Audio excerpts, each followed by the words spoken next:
Well, during this first class, the idea is to work on a revision of the present tenses, simple present and present continuous.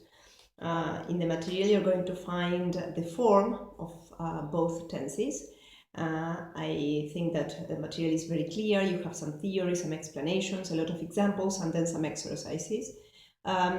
So what I wanted to refresh is mostly the uses of each tense. So remember that the present continuous, as in, for example, I am recording this video, which I feel weird about. So I am recording this video, I am using the verb to be, yes, in this case am, it can be am, is, or are, and the ing form of the verb. Okay, when do I use this? I use this to describe something that is happening now, that is happening at the moment of speaking. Or imagine if you look at a photograph and you want to describe the picture, what you see in the picture, then you would also use the present continuous. And you can also use it in other cases to talk about temporary situations. Yeah, we will go back to that in a minute. On the other hand, we have the simple present. Yes, for instance, we live in the area of Escobar. Yeah, in that case, we use the verb in its base form, or in the case of the third person singular subject, he, she, or it, we add an s or es to the verb.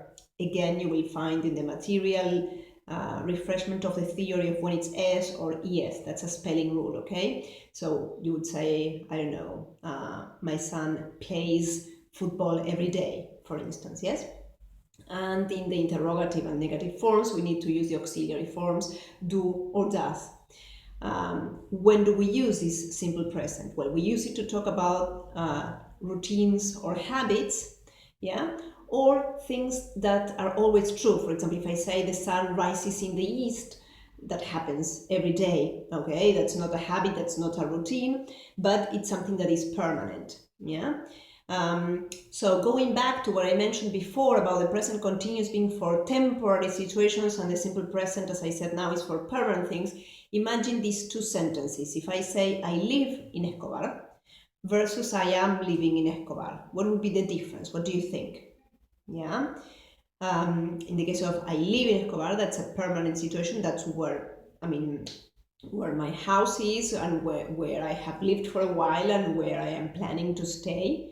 Whereas if I say I am living in Escobar, I make it clear that this is not a permanent situation, that probably it's going to change in the near future. Okay? Well, I hope this has been helpful, and remember that you can contact me about any doubts that you have, right? Well, see you next week then, and we'll be in contact throughout the week, don't worry. Bye-bye.